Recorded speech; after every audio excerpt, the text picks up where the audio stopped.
Hey everyone, it's me Claire, and today I've been trying for the past half hour to make this video, and something always goes wrong. But hopefully this time it'll work. So today I'm going to be reading 2 children's books, and there goes my stomach.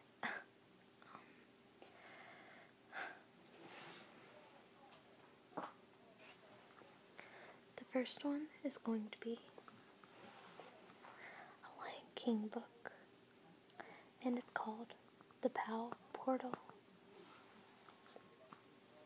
Oh, Patrol. The POW Patrol. And I really enjoy these books. They take me back to when I was a kid, because this is my favorite, to be honest. I was a big fan of The Lion King, and I think I'm going to be doing a lot of reading ASMR videos.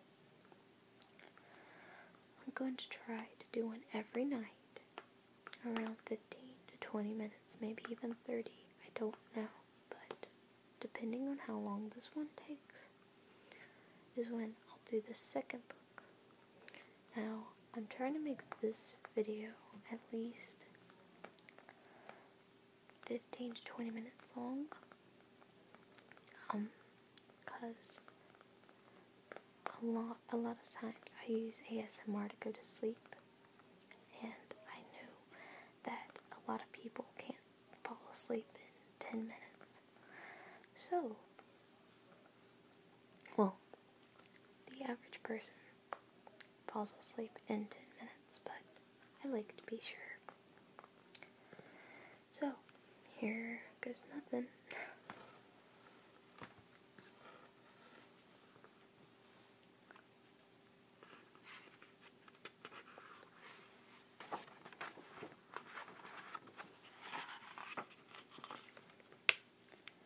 Timon and Pumbaa waited, and waited, and waited. They were supposed to meet Simba at Pride Rock over an hour ago, and he still wasn't there. What did I tell you? Timon complained to Pumbaa. A guy becomes king, and suddenly he forgets about the little people. The ones who knew him when he was all alone with no one to turn to. I heard that, called Simba as he came up behind his buddies. And I didn't forget you. There was an emergency. A whole elephant herd slipped on some banana peels. Why can't those monkeys remember to clean up after themselves? Pumbaa looked confused. I thought monkeys never forgot, he said. That's elephants, answered Timon, rolling his eyes. Elephants never forget.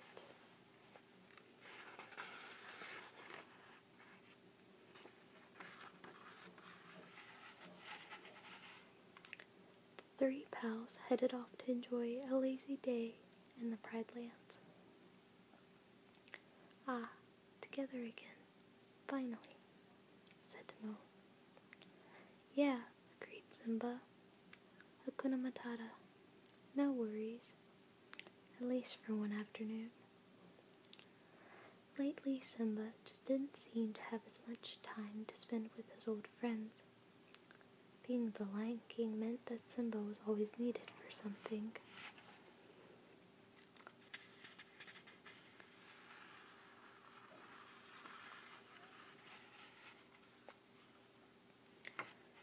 Oh Simba, Zazu's voice came, drifting up from behind them. Come quick, of the cubs has its head stuck in a tree again. Then the cranky hornbill turned to Timon and Pumbaa.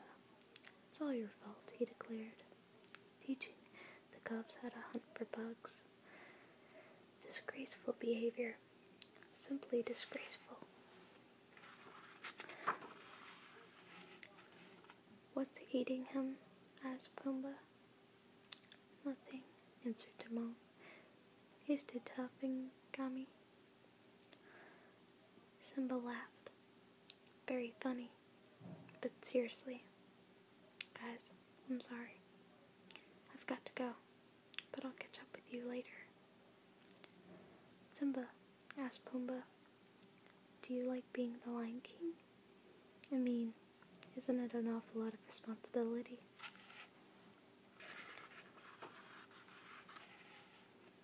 "Well, sure," answered his friend. "But I like having everyone depend on me to keep them safe. It makes me feel as if I'm doing something that matters." As Pumbaa and Timon watched Simba head off with Zazu, Timon shook his head. "Just listen to him," said Timon in disgust. "Is he a boar, or what?" Pumbaa looked confused. "I thought I was the boar," he said.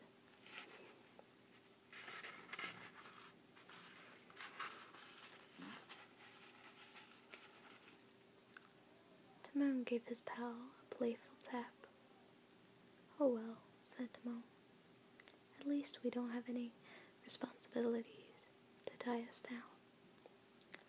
Let's go have some fun. What do you say?" "I say Hakuna Matata," Pumbaa replied. "Exactly," agreed Timon. And so the two wandered off into the brush, looking for grubs and whatever adventure might come their way.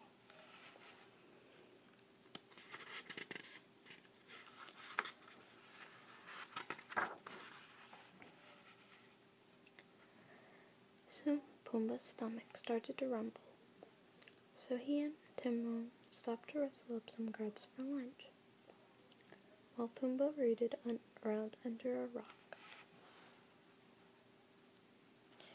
Timon stuck his head in a tree the way he had taught the cubs to do. "Boy, Timon, it sure is hot," Pumbaa called. "I'm sweating like a pig."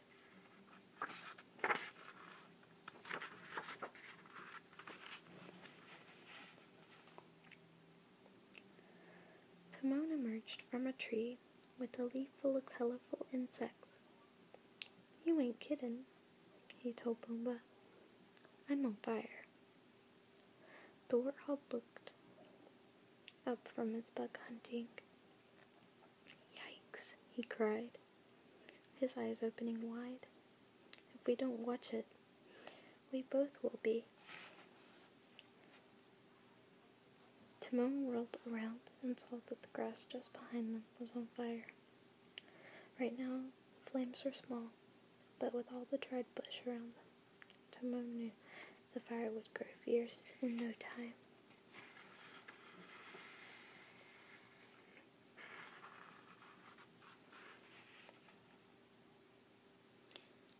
"Let's go get Simba," shouted Pumbaa. "He'll know what to do." "There's no time for that," Timon declared. "It's up to us. Got any ideas?" "I know," Pumbaa exclaimed. "How about I stay here and keep everyone away while you go to the waterhole?" "I don't have any time for it, Pumbaa. This is serious," Timon yelled.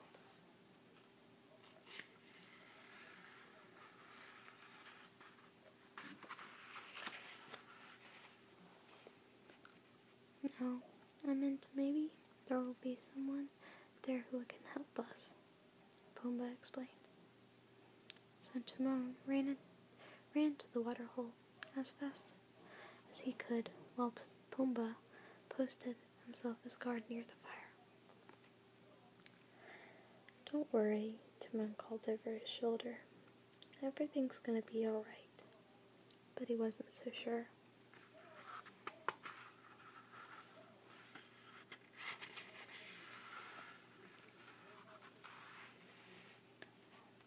Pumbaa paced, nervously glancing back at the fire every few seconds.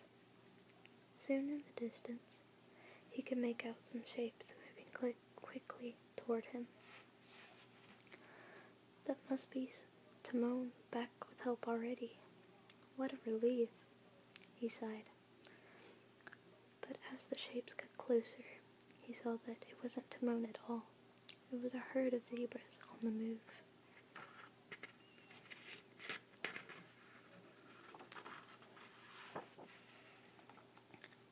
Pumbaa ran toward them, whooping as loudly as he could, but they didn't seem to see him.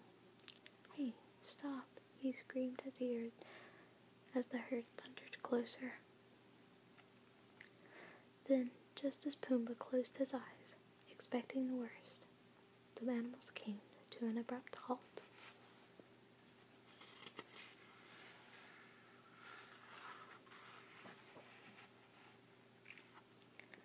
Pumbaa let out a sigh of relief and explained to the zebras about the fire. The leader of the herd was grateful and quickly led the animals away from the blaze. As Pumbaa watched the babies tagging along after their mothers, he felt happy knowing he had kept them out of danger.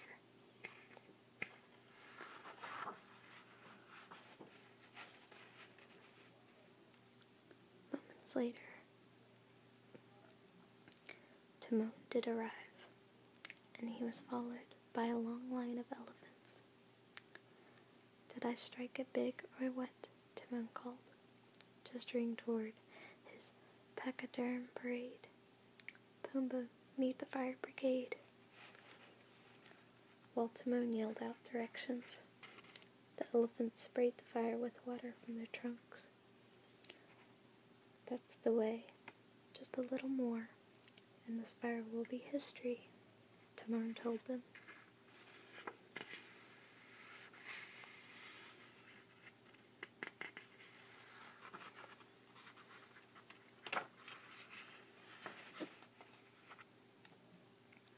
A small elephant approached and blasted Timon with his trunk. "You gotta work on your aim, kid," said Timon, shaking the water from his body. By the time Simba arrived, all that remained of the blaze were delicate wisps of smoke curling into the afternoon sky. "I came as soon as the zebras told me," said Simba, "but it looks like you two handled things on your own."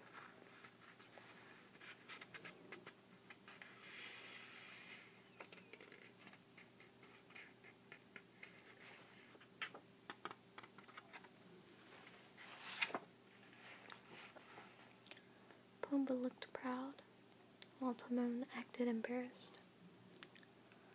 "Aw, go on. It was nothing, really. So we saved the Pride Lands.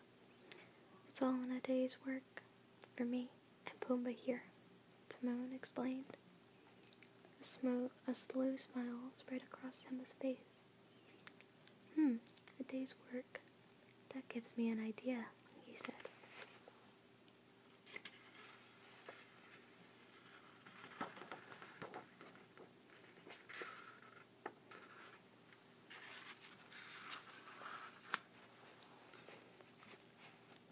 "Since you guys get around so much," Simba suggested, "how would you like to be the official fire patrol of the Pride Lands?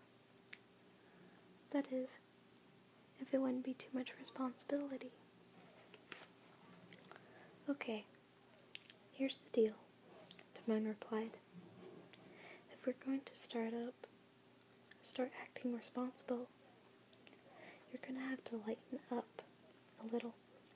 Stop and smell the stink bugs, for Pete's sake. Deal?"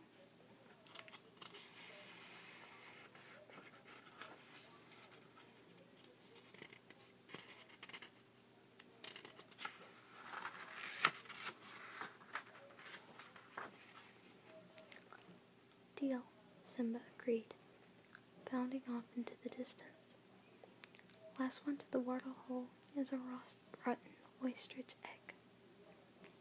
Look who's all frightened now, wisecracked Timon, climbing up on Pumbaa's back.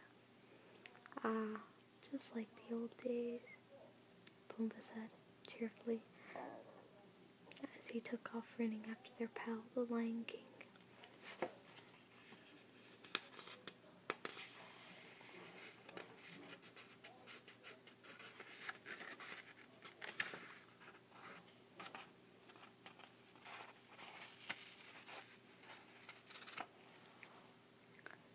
And at the end, they put a little poem at the end of every book. This one says, Pumbaa and Timon thought that Simba was no fun, 'cause since their pal became a king, his work was never done. Then they found out from themselves how good it feels inside to have a job to call your own, one you can do with pride.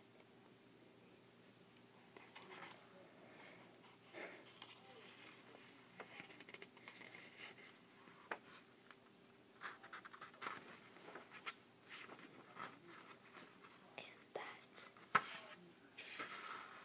is the end of the book.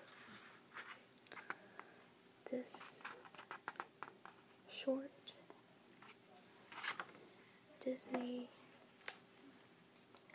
adventure book. I myself used to really enjoy my grandmother reading me a good book once in a while. Sometimes she'd make a prone and read them to me, and sometimes she would just talk and talk and talk until I fell asleep. And she would scratch my back while doing it, and it put me right out. I mean, I would be out after probably 10 minutes or so, and I think that is one of the things that strongly trigger my ASMR out of all of them, is stuff like this, but I don't think I'll have enough time